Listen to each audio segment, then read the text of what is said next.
Crimson Rivers, full circle. Remus knocks on Sirius's door without a moment of hesitation, just raises his hand by his own choice and knocks. No fear, no worry, no restraint. His inner restrictions have been clipped away, and he feels really, really good about it. It doesn't take Sirius very long to open the door, and then there he is, standing in place with bright eyes and damp hair.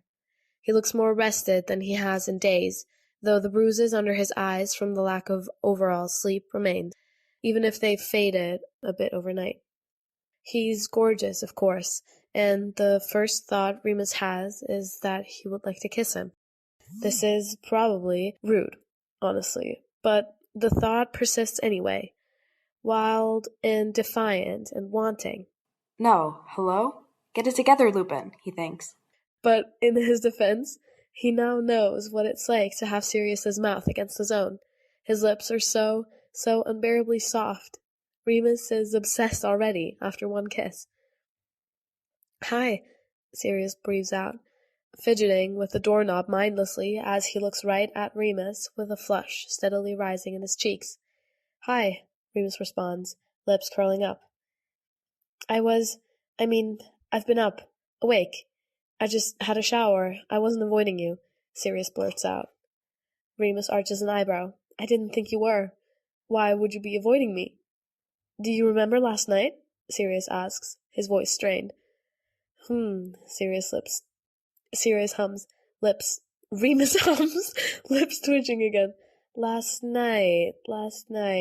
We watched the games, then we made brownies. Yeah, I remember. This doesn't make Sirius smile or blush, like Remus was expecting it to. Instead, he looks uncomfortable, or maybe anxious, or vaguely upset, or all three. Remus, you, just don't fuck with me about memories. I have memory issues, so it's complicated. Memory issues, Remus repeats, a surge of guilt rising within him in an instant, because he was fucking with Sirius. He had assumed that Sirius's reaction yesterday and the starting day of the games was something of a trauma response. He wasn't aware that it was a common thing, a reoccurring problem in day-to-day life, even on good days, or mostly good days. It's not, Sirius heaves a sigh, it's not for my time in the arena. Well, it is, but not physically. Like, it's not from a head injury or anything. I mean, I have a lot of different issues I accumulated from the arena, and most of them affect my mind more than my body. Sometimes I sort of blink out of existence. It feels like, and I can't remember anything that happened while I was gone. My body carries on, but I'm not present, really. Like you said, when it seemed like I was gone for a little while. That's because I was. Oh, Remus says softly, his heart clenching. He knew, or he could guess, but he didn't have all the details before this. Are there triggers for it? Sometimes, yeah, Sirius admits. Could be a form of defense, I think, because it can happen when I'm really upset, or angry, or stressed. Too much of it to handle, and my brain just sort of blocks it all out. But sometimes, no, it just happens. Nothing I can really do about it, honestly. It used to be much worse when I was younger, so it's gotten easier to live with.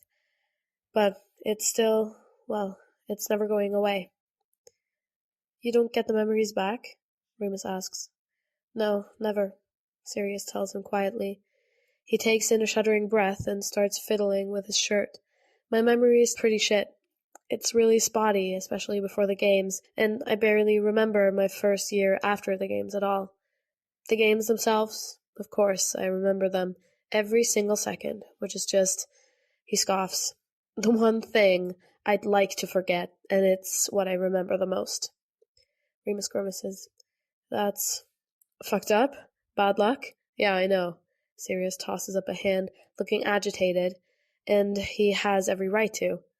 Anyway, memory is a complicated, delicate sort of thing for me, sometimes I have really happy memories that they're not real, or I can't be sure they are, or they're really disjointed and out of order. Who knows what the fuck my brain is doing, honestly. So if If I really have really good memories that feel too good to be true, I tend to doubt them. I see, Remus says quietly, aching for the man across from him. The man who doesn't deserve this. No one deserves this, but Sirius? Oh, it's breaking Remus's heart. It makes him want to get a hold of every person who has had a hand in hurting Sirius and fully just rip them apart. Sirius clears his throat. Right, so I have this really very good memory of last night that I'm desperately hoping I didn't just dream up in my head. Please tell me we actually kissed. Yes, we did. It was lovely, Remus tells him, and tension eases out of Sirius's shoulders immediately. His eyes absolutely light up, and then there's that grin of his, the one that nearly turns Remus into a puddle each time he sees it.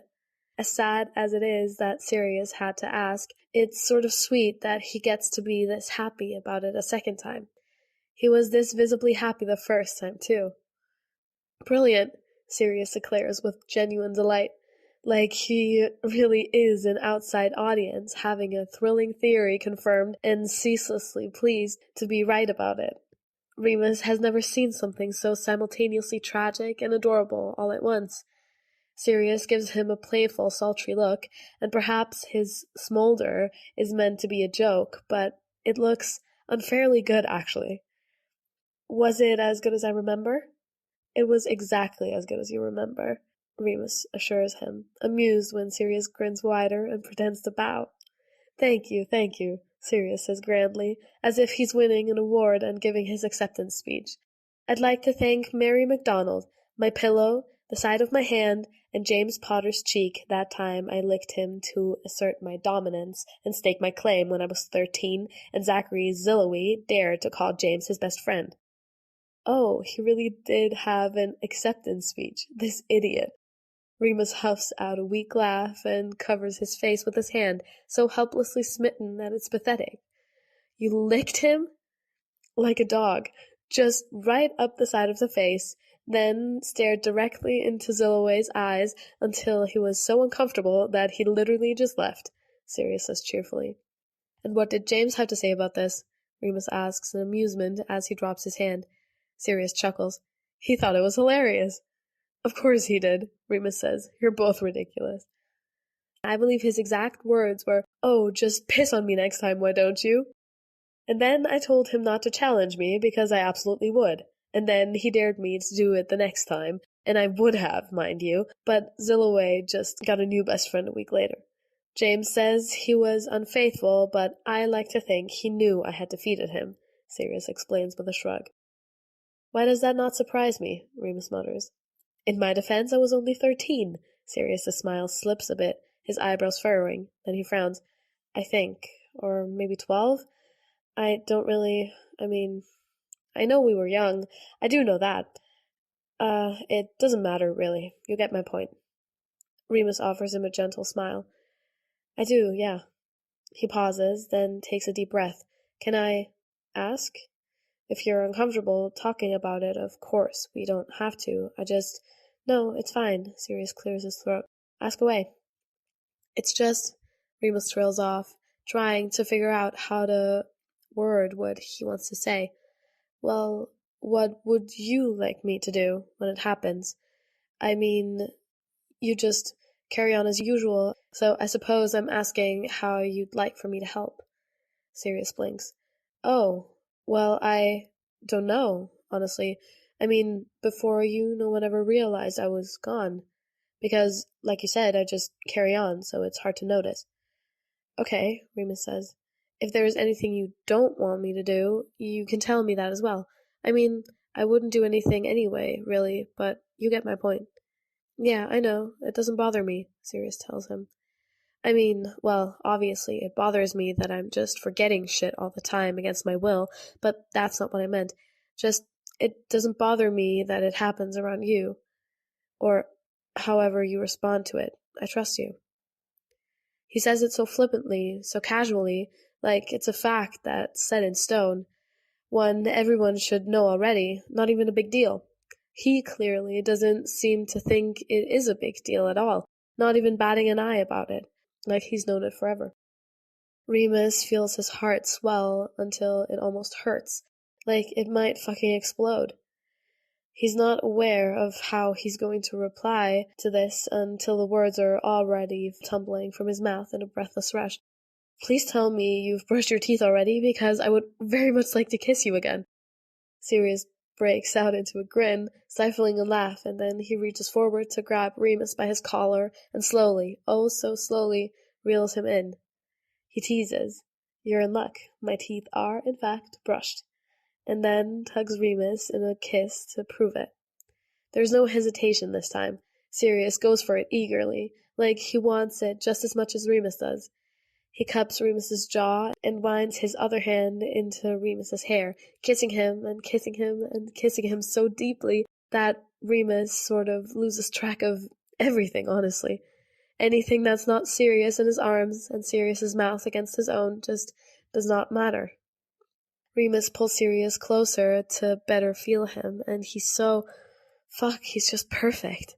Everything about him is wonderful. The heat of his mouth, the soft feeling of his hair, the shape of him as he leans forward to press them closer together. There's the soft drag of Sirius's tongue, experimental, and then he's making a quiet noise into the kiss as he turns mindlessly to push Remus up against the door. Remus goes willingly, already distracted by his hand in Sirius's hair and the feeling of Sirius's teeth nipping at his bottom lip, testing, exploring. It's almost novice, like he's not entirely sure what he's doing, what he enjoys or what he doesn't. So he's figuring it out. Remus doubts that's true, but he can admit that he likes how thorough Sirius is, taking the time to make the kiss really, really good. It's mind-blowingly good, so his efforts are not wasted. The longer they do it, the more settled into it Sirius becomes, and Remus is more than happy to stay right here and let Sirius take his time to do whatever he wants. However, Sirius's bottom lip is eventually too tempting to ignore, and he just needs to feel it between his teeth. Actually, he needs to do a lot of things, and he sets out to do them because Sirius is letting him. In fact, he seems on board and in full support if the soft moan that escapes him and the way he curls into the kiss are anything to go by. He's so responsive, reacting to it all like he's never felt it before, like Remus himself is introducing him to what it is to feel good. Remus knows that's not possible, but he relishes the feeling anyway. The kiss breaks as Sirius sucks in a deep breath, his fingers flexing in Remus's hair, a shudder rippling through him as he takes a second to breathe. He's panting. Remus chuckles, low and warm, then ducks his head and mouths along Sirius's jaw, heading right for his neck. "Oh, that's really..." Sirius cuts himself off with a choked noise, his head falling back as Remus apparently finds a sensitive spot. Sirius must really like it because he arches closer with a muffled groan. Remus pulls back minutely, with a truly impressive amount of patience. "I shouldn't do that too much. You bruise so easily." "Don't care. Do it," Sirius whispers, tugging on Remus's hair. "People will see," Remus warns. "They'll come up with their own conclusions and make assumptions." "Let them," Sirius cuts in breathlessly. "I don't care what anyone thinks when they look at me. Don't let that stop you, because it's certainly not about to stop me. No one will know. They'll look at you and think you've gone to bed with some sponsor. They'll look at the marks and be jealous of some made-up rich person in their head. Some people will even claim that it's them, but no one will know. No one but you when you look in the mirror," Remus murmurs, giving in and dragging his mouth back to Sirius's neck. He starts slowly, humming, when Sirius practically vibrates against him. "And me, I'll know too." "Yes, yes, yes," Sirius chants, his voice high-pitched, and he sounds like he's just heard the best news of his life. At this moment, Remus thinks he could get Sirius to agree to absolutely anything. He's so eager, so earnest. Remus does it on purpose then, and does it with purpose too. Single-minded focus. He leaves marks on Sirius's throat, up and down the side, high and low. Throughout, Sirius breathes hard and gasps and hisses between his teeth. and Remus closes his eyes to bask in the beautiful sounds of him. Sirius squirms against him, tugging relentlessly on his hair, so Remus drops both hands to his waist to hold him still. Sirius proceeds to curse under his breath and slam his free hand against the door right next to Remus's head over his shoulder, and Remus reflexively jumps a little and pulls back to make sure Sirius is all right. Sirius groans and says, Sorry, I'm sorry. I just wasn't expecting this to feel so good. Sorry. You don't have to stop. I'm fine. I am so fine right now, Remus. Okay, Remus says, stifling a laugh. He wrinkles his nose playfully and leans in to bump it against Sirius's, earning a soft huff of laughter. Just don't break the door or your hand. I'll do my best, Sirius mumbles, sounding winded. Remus grins at him and teases. What, no past lover ever made it good for you before? Sirius clears his throat. His pupils are blown and his face is already flushed, but Remus can tell when he's blushing from being flustered rather than riled up. He shifts a little and gives Remus a weak smile. Well, that's the thing. I've never had past lovers. I've never been with anyone. You. Remus blinks, genuinely startled. What? Sirius frowns. I know my reputation suggests otherwise, but I thought you said you didn't believe any of that shit. I don't, Sirius says quickly, eyes wide. I just assumed, maybe at home, or maybe a hallow here or there, just not as much as they say, that would be fine, Sirius. Sirius huffs. Well, no, I haven't. The only thing I've ever done is kiss Mary MacDonald when I was 16, and nothing else since. Believe it or not, becoming a sex object for the hallow tends to put one off sex. Okay, that's okay, Sirius, Remus murmurs, holding his gaze. Actually, no, that's not okay. That's awful, and I'm sorry you've had to deal with that, but, it's okay, as in, we don't have to do anything. Well, good, Sirius snaps, clearly defensive. Somehow Remus has offended him, or upset him, or both. He pulls away, not looking pleased at all. Good, because we're not. Remus holds his hands up in surrender. Of course. Sirius frowns at him some more, and they just stand there in near-stifling silence for a few minutes, and then Sirius is right back on him like he never even left. In seconds, he's kissing Remus again, basically pinning him to the door with his enthusiasm, groaning into the kiss like a man discovering a miracle. Remus laughs breathlessly, unable to help it, and Sirius mumbles, "Smug bastard," against his lips, before essentially shoving his tongue in Remus's mouth to give him something to do other than laugh. Remus takes it like the gift it is.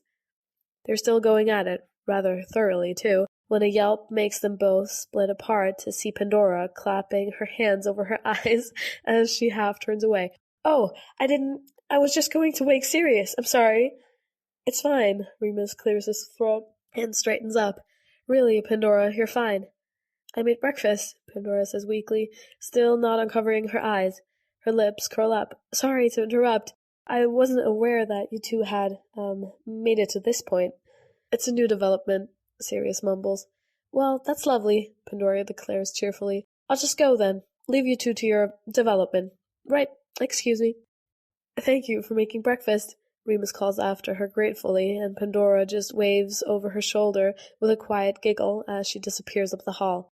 Sirius groans and drops his forehead against Remus's shoulder, gently banging his head to it. "I didn't even hear her coming." "If it makes you feel any better, neither did I." Remus reaches up and cards his fingers through Sirius's hair, then gently nudges him to tilt his face up. Sirius does, and Remus leans in to give him a sweet, short kiss that makes Sirius sigh softly when he pulls away. Remus smiles. "Come on, you have a long day ahead of you, and you need breakfast." "Right," Sirius says. "Yes, that." Chuckling, Remus reaches down to grab Sirius's hand to tangle their fingers together, then tugs him up the hall. Sirius follows after him with a lopsided, triumphant grin. James knows where he and Regulus are, but he's taking care not to mention it. He's planning to just casually go, "Oh, Look at that convenient cave over there, and then drag Regulus inside before he gets suspicious. Surely that will work. It's day 5. 11 tributes still remain. No one has died since Mulciber, and the fact that a group of people have lasted in a cave undetected and safe for this long means that James wants almost fervently to get Regulus there. Just for a day or two, at the very least. They'll outnumber the Death Eaters that way, too, and since he and Regulus killed 3 of the 7 of their members, he feels it's in their best interest to get somewhere they won't be easily found. They need more time. The previous day was bad. Very, very fucking bad. Well, all days have been bad, frankly, but regardless, James and Regulus spent the previous day not speaking or looking at each other. The both of them too lost in their own head, dealing with their own pain and grief and anger. It has carried over into today. They've gotten a late start because they both kept waking up from nightmares, so neither of them really slept well. Regulus is being quiet again, and James is so fucking exhausted that he's tempted to join him in the silence.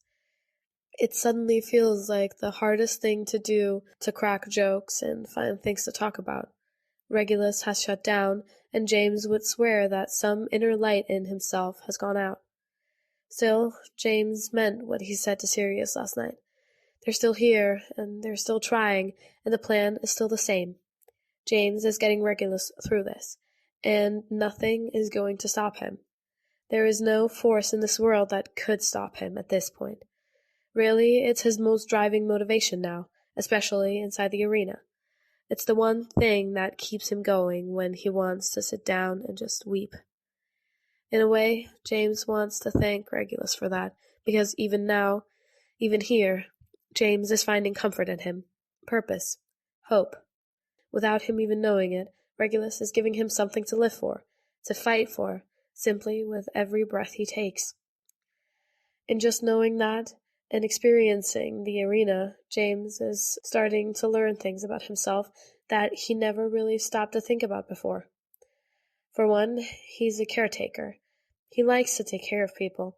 It makes him feel better to make other people feel better, and he generally knows how to do that. It comes naturally to him and gives him a sense of accomplishment. Sometimes it's tiring, and sometimes it drains him, and sometimes he forgets that he needs to be taken care of too. But, overall, it's the most rewarding thing he's ever done in life. Another thing, he's a bit too attached to his morals. He thinks if Regulus wasn't in here with him, he would struggle to fight as he has. Having a purpose to focus on, a goal that supersedes what he's willing to do to survive, might just be the one thing that's helped him survive this long. He's killed people. Like, he's taken lives. He's not sure if he would have been able to do that if he wasn't fighting for something, or someone, more accurately, because he doubts he would have been willing to put the importance of his own survival over anyone else's, in which case he would have been dead by now. Lastly, he's a lot more resilient than he ever realized. He has now suffered things he's only been exposed to through those closest to him. And he honestly never thought he would be strong enough to handle it, and yet he is. Somehow he is. Somehow, despite everything, he's still going. He just keeps going. That means something to James. That's important to James. Maybe it makes him an optimist, he's not sure, but he really believes what he said to Regulus. Who he is, who they really are, that's theirs. No one can take that from them. It can be altered and it can be shaped beyond recognition, but what they're made of, what makes them up as people, can't be erased. And James is still holding on to that, refusing to ever let go. He'll be him until his last breath. So, James ruminates on, ruminates. I don't know. On these things before the first hour of the morning, when he and Regulus are getting ready and setting out in silence. It's actually a bit of a soul-searching moment for him, if he's honest, and it helps settle him more than he's expecting it to. Of course, the fact that they still have a long way to go and a lot ahead of them also helps him essentially get his shit together as much as he's able to. Next is Regulus himself, who has most definitely gotten as distant as he possibly can while stuck traveling with James. It's eerily similar to the way he was at 15, how he's just pulling away, refusing to let anyone get close to him. Losing Evan was a major hit for him. Frankly, James is upset about it because Evan was nice and helpful and funny, and death is upsetting, but it's not hitting him as hard as Regulus, who actually got close to him seemingly by accident. Of course, he would never do that on purpose, purely to avoid exactly what he's feeling right now, but it was one of those things that just happened anyway. Without even meaning to, he made a friend that he trusted, and then he lost him. James's heart aches for him. James doesn't know what to do about this, how to help. He doesn't even know if he can help, because this is one of those things where Regulus should be allowed to hurt for it. He should be allowed to take the time to grieve how he needs to. The problem is they're in the Hunger Games, and they're not afforded such luxuries. Regulus can slow down to grieve. He can shut down and retreat into himself. He can't do all the things he should be allowed to do in response to losing a friend, because if he does, he could die as well. James spends a lot of time trying to figure out the best way to help, but he genuinely can't think of one thing to do or say, which oddly gives him anxiety. Then, out of nowhere, Regulus abruptly changes directions away from the cave where the others are, and James has his opening. Wait, where are you going? James blurts out, skipping forward to whirl in front of him and cut him off. Regulus blinks, dead-eyed. It's unsettling.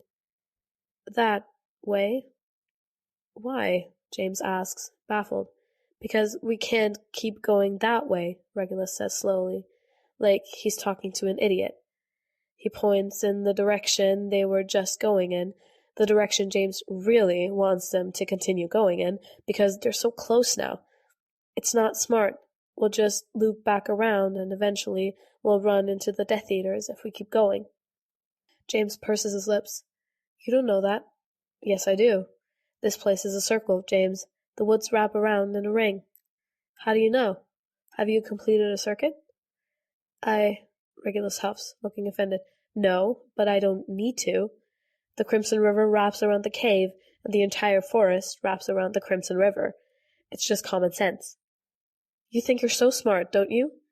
James asks, hands on his hips. Regulus narrows his eyes. I do, actually. Yeah? James inclines his head in the direction he wants to go and suggestively, prove it. I don't have to, Regulus snaps. There is no need for me to prove that I'm right. I'm just fucking right. Now shut up and walk. I think you do have to prove it this time, James hedges. He knows he's pushing it, but, well, desperate times and all that. He raises his eyebrows. This time, I think you're wrong. That does the trick. Regulus's eyes light up. With fury, yes, but they do light up. James is taking his wins at this point. For the next 20 minutes at least, James dissolves into a long-winded bickering war with Regulus about his sense of direction, which James doesn't actually have a problem with in reality, but if there's one thing James has learned in the last decade, it's how to get on Regulus's nerves. Really, James takes great pride in the fact that no one annoys Regulus like him. At one point, James has admittedly let Regulus's tirade fade into the background a bit, but that's not his fault, really. He can't be blamed for it. Regulus has a flush on his cheeks, and his eyes are brighter than they've been since the third night, and he's beautiful. Even here, having gone 4 days without soap and a shower, only water to essentially have quick bird baths with, still covered in dried blood and flipping his dagger carelessly, mindlessly through his fingers, even right here, like this, he's so fucking beautiful. Frankly, James is having borderline inappropriate thoughts, which is how he comes to the conclusion that he is severely depleted of his need for affection. He feels like he's going to go insane if he doesn't get to touch someone the way his fingers itch to. Not even in a sexual way. He wants to just bump shoulders with someone, or just sit with his thigh pressed to someone else's, and he'd probably collapse if someone just so happened to hug him right now. Fucking hell, he's touch-starved. Literally starved for touch. Holding on to Regulus at night honestly might be the only thing that's kept him sane so far, but he's overly aware that Regulus doesn't want to be touched, especially recently. There was, of course, all the gentle touches between them when they were using the salve, but that was in the aftermath of violence. There was so much violence, and James he wants affection for the sake of affection. He wants Sirius, frankly. They're always affectionate, and have been since they were children. Regulus less so, even when he was a child, though he sometimes let Sirius be his exception. Even when Regulus had a crush on him, he was never one to go out of his way to touch James. He let James touch him, even seemed to get flustered and pleased every time James did, but of course James took that for granted and didn't do it very often. By the time he started wanting to, it was already too late. James wonders how many days, how many weeks, months, years Regulus went just hoping that James would touch him. And now James wants to do exactly that so badly that his hands fucking ache, only for Regulus to be petulantly out of reach, even when James could just reach out and touch him. It's not wanted, and that makes all the difference in the world. Just basic circumference, and the cave is the midpoint of the diameter, Regulus is ranting, utterly oblivious to how much James wants to hold him right now. Blinking violently, James clears his throat and says, "Oh, yes, keep talking about math. There's absolutely nothing more attractive. You're a swot. If you tell me what the mitochondria is, I'm not sure I'll be able to restrain myself." "The mitochondria is the powerhouse of the cell," Regulus mumbles, then frowns. "First of all, that's science. That's not even close to math. Second of all, I'm not a swot." "You're absolutely a swot," James replies with a snort. "You've always been a little nerd. What are you on about? Don't think I've forgotten about your journals, all that writing you used to do, your obsessions with sad boy poetry. Oh, I remember." Regulus scowls at him. "Sad boy poetry? Fuck off." "Baby Black and his little diaries with the flowers pressed in between the pages," James teases, helplessly fond. He's always found that unbearably cute, quite frankly. "You know, I'll bet you used to write about me, didn't you?" Regulus scowls harder, his face growing even more red than it has so far, and he very aggressively does not answer. James chokes on a stunned laugh. "Wait, actually, you did?" "Fuck off, James," Regulus grinds out. "No, shut up, that's adorable," James declares, breathlessly, more delighted than he's been in days. "You had a crush on me and you wrote about it in your journals. That's so... You cannot imagine how pleased I am by this. Go on, what did you write?" "Why would I remember that?" Regulus grumbles. "Obviously, I haven't written anything about you in the last 10 years. "No?" James asks, oddly disappointed, because even if Regulus was just writing about how much he hated him, then at least he'd still be writing about him. "Well, I mean, surely you've read your old journals, Regulus." Arching an eyebrow, Regulus says, "No, I haven't, because I burned them." James is inexplicably betrayed by this. "What? Why?" "Because when you're a 15-year-old boy, that's what you do to get over your first—" Regulus halts, that sentence hanging there in the resounding silence after he snaps his mouth shut, so hard his teeth clack together. James raises his eyebrows. "First—" "Crush," Regulus fills in. "And it's like pulling teeth. Actually, James is pretty sure that Regulus would much prefer to rip his teeth out one by one from the root than admit out loud that he used to have a crush on James. When you're 15 years old and getting over your first crush, you burn all the journals that have any shameful, incriminating evidence of said crush. So at least 4 years of journals are ash, thank you." "That's really... I don't know, love. That's a bit much, isn't it? Seems like it came from a place of passion, if you ask me." "I didn't ask you." "Well, I'm just saying," James murmurs, tipping his head to the side. "It's a shame about the journals, really. Maybe if you read them again, you'd remember what you liked about me." "Oh, I never forgot," Regulus says. "I just grew to hate it." James's lips twitch. "So, what did you like about me, then? What was it you grew to hate, Regulus?" Regulus looks at him for a long moment, and James doesn't think he's going to answer at first. But then, shockingly, he whispers, "You made me feel." Feel what? James asks, his heart racing. This time, Regulus doesn't answer. He just turns and starts walking away, leaving James to stare after him as his mind struggles to figure out what exactly he made Regulus feel, and how he could possibly do it again. Though, really, there is no point in trying. James knows how this ends, so every single moment that feels like something important, something special, can't go anywhere. James just finds himself lost in it over and over, compulsively seeking it out, because he can't help how he feels. To him, there's so much meaning in it all, in all they get to have, in every interaction and stolen slices of time they have left together. That's another thing James is learning. His love is a lot like survival. It just keeps going, no matter what. Survival is an ugly process, and there they are, still so hideously alive. Much the same, James is still so hideously in love. No, really, feel what? James insists, rushing to catch up to him, quite literally desperate to know. Regulus continues to ignore him, clearly reaching his quota for sharing today. James knows he's not getting anything else out of him, not now, so he sighs and internally puts a pin in it. He will be returning to that later. For now, the goal is to not alert Regulus to the fact that he's going back in the direction James originally wanted him to go. Another 20 minutes of walking, and they'll reach the others. Honestly, James is eager to see Vanity especially. He's been worrying about her during the cold nights. It'll be nice to see Peter, Irene, and Matthias, too. He starts getting mildly nervous as they get closer, because he's just assuming that they're fine. For all he knows, they could have moved days ago. James has been gone since the morning of the second day. He's not entirely sure if the game makers would have just left them alone, but at the same time, there was so much activity over the last few days with them and the Death Eaters that maybe the game makers didn't feel the need to bother with anyone else.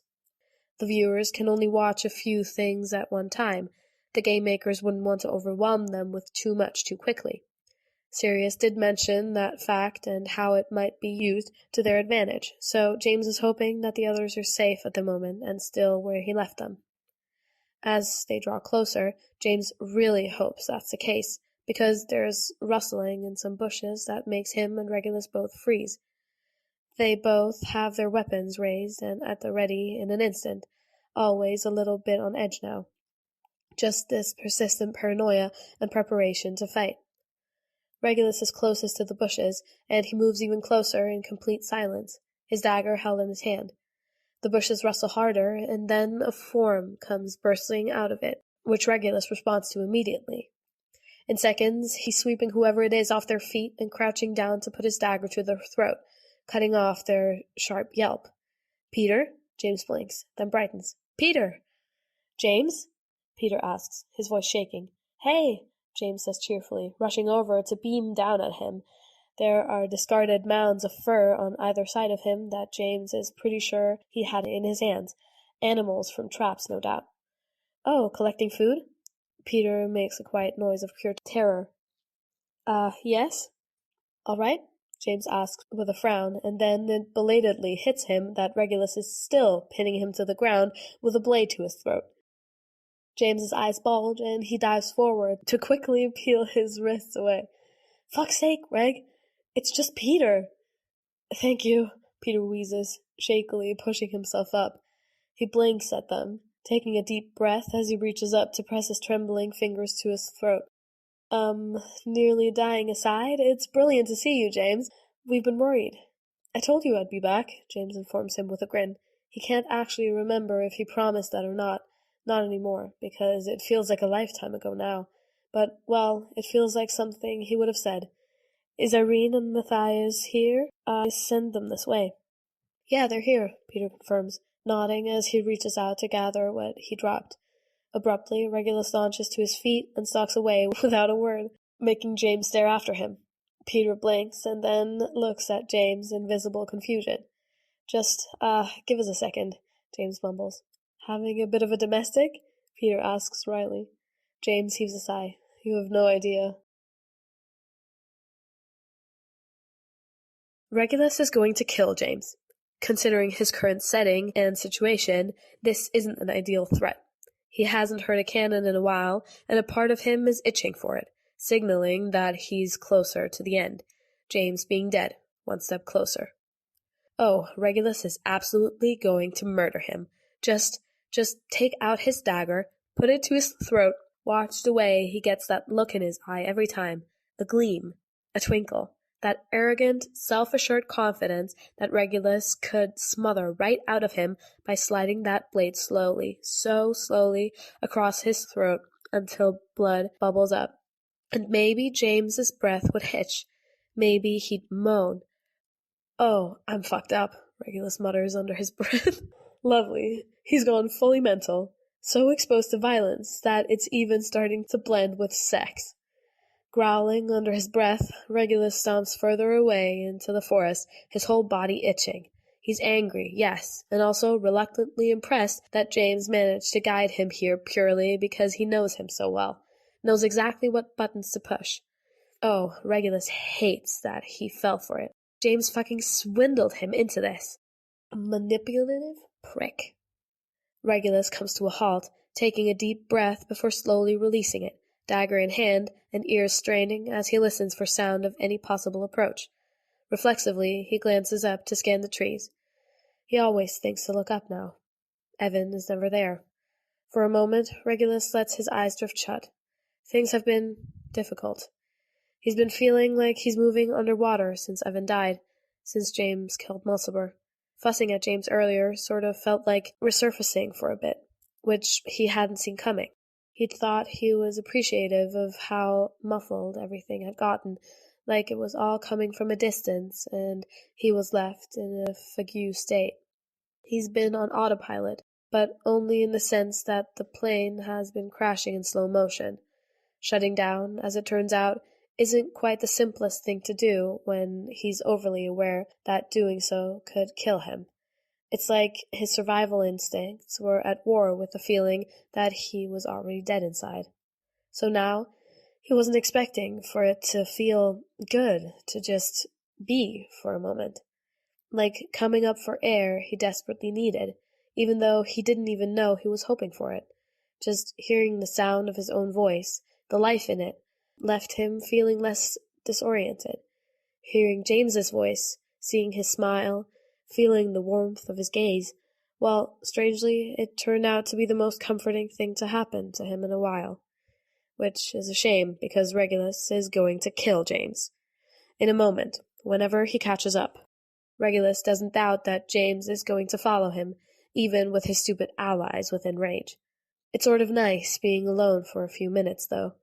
He's been in such close quarters with James for the last few days, with barely any breaks, and he hasn't been able to get away, even for a moment, at least not in situations that didn't involve running and fighting for his life.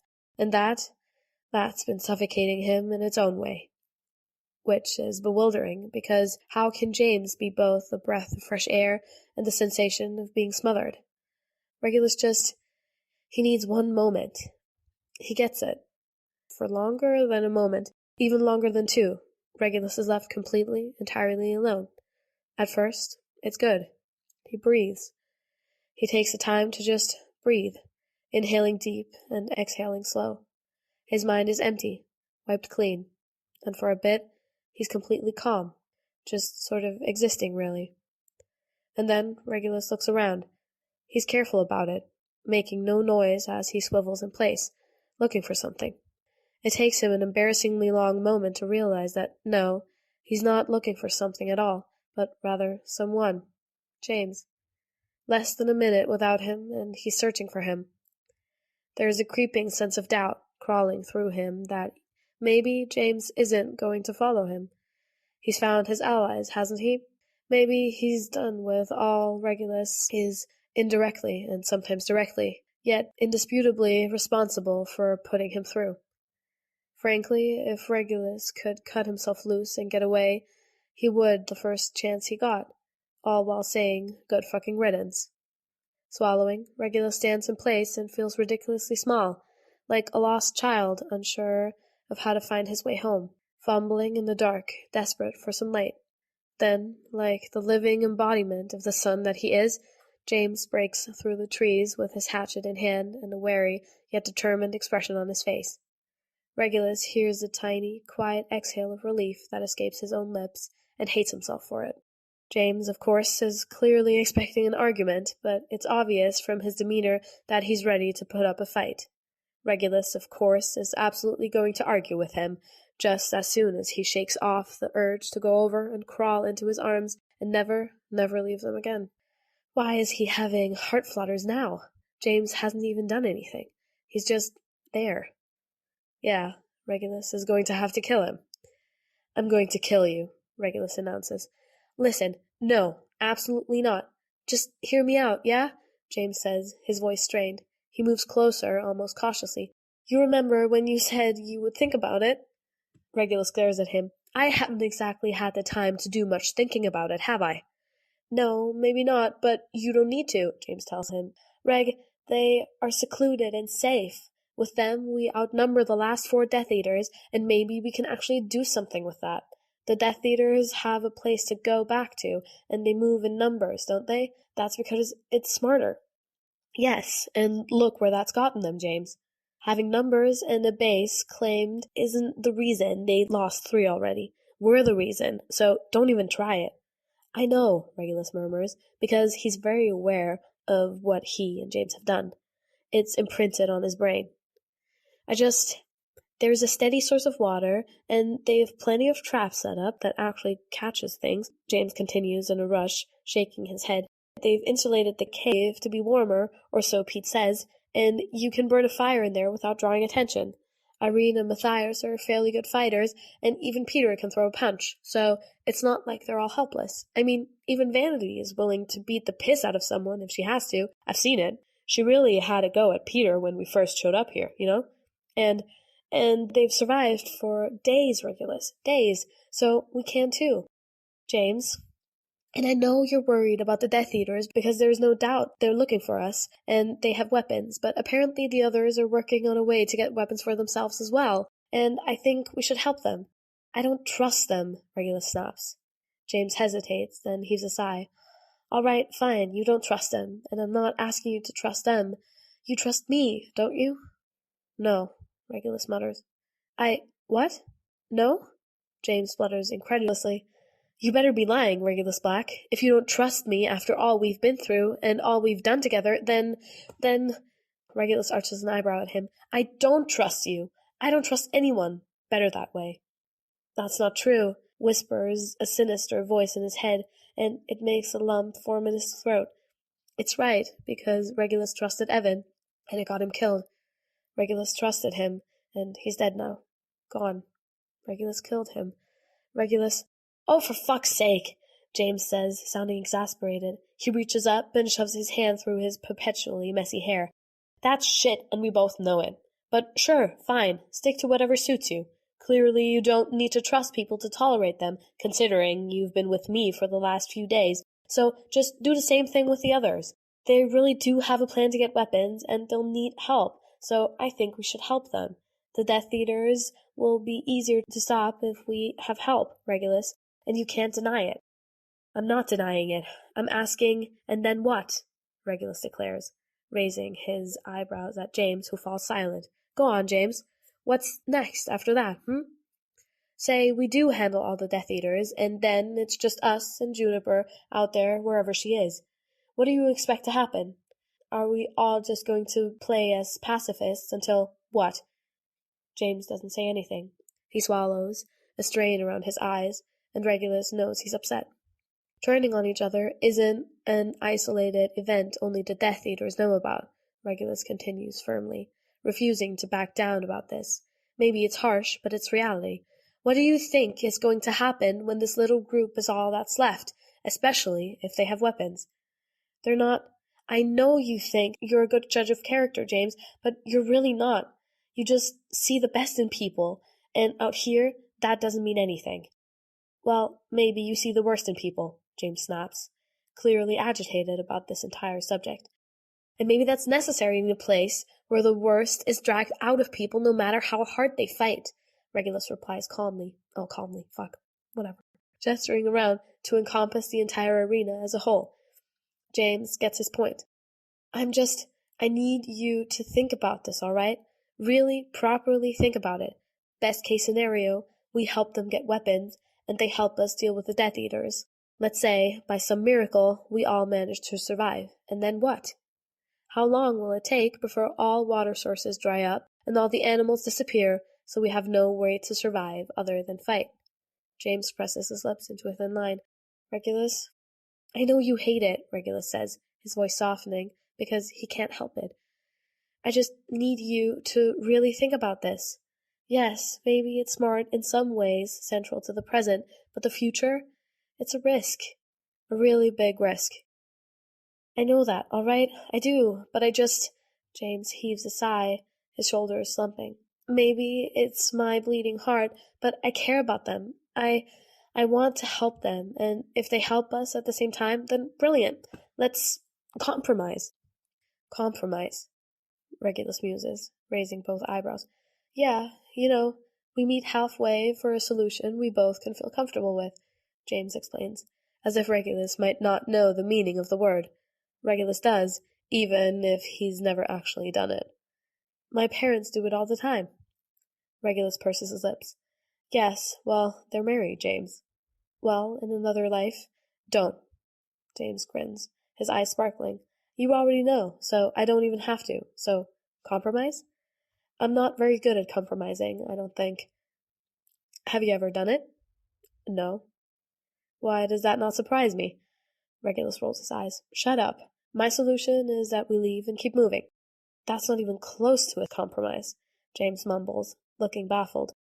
Regulus, that's not... No, just no. Look, how about this? We help them, yeah? They have some sort of plan, so I think it's worth it to at least see what it is, and if they're willing to help with the Death Eaters, we let them do that, too. But we don't have to stay. 2 days max. That's it. And then what? Regulus challenges yet again. Because if we do that, they'll have weapons, which means that they'll be a threat. You think just because they're your friends means they won't kill you? Because they will. No one's killing anyone, James says warily.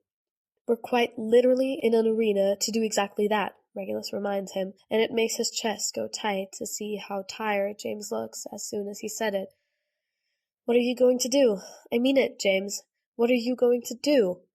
What happens when one of them thinks to kill you because you don't want to fight them and they think you're an easy target? They won't, James whispers. You say that, but you don't know, Regulus insists. What will you do when it's just them remaining? Let them kill you? James looks away, his eyebrows furrowed. A spike of sudden and visceral fear scrapes down Regulus's spine at the thought, and he doesn't know what he's going to say until the words are tumbling out of his mouth, firm and sure. I'll kill them if they try it. I'll kill them all before they ever get a chance to lay a hand on you. James's gaze snaps to his, startlingly intense and full of wonder. There's surprise, too, but not as much as there should be, considering that Regulus is really fucking shocked by the announcement, as well as alarmed. Regulus's brain scrambles to make sense of that, but it can't, really. What an incredibly ridiculous and violent thing to say. He doesn't even know if he meant that, but he sure sounded like he did. Frankly, for a moment there, he sounded quite dangerous, actually. James exhales an astonished laugh, reaching out to swipe his hand over his grin as he looks away, and then down at his shoes. When he drops his hand, he's still grinning, and when he looks back up, his eyes are warm with delight. Sure, love, whatever you say. Fine. There's our compromise, yeah? If anyone tries to kill me, you do whatever you need to do. Does that suffice? I can work with that, Regulus admits. Brilliant, James chirps, clapping his hands together as he bounces on his toes. In that case, let's go. Regulus heaves a sigh, but he does, in fact, go.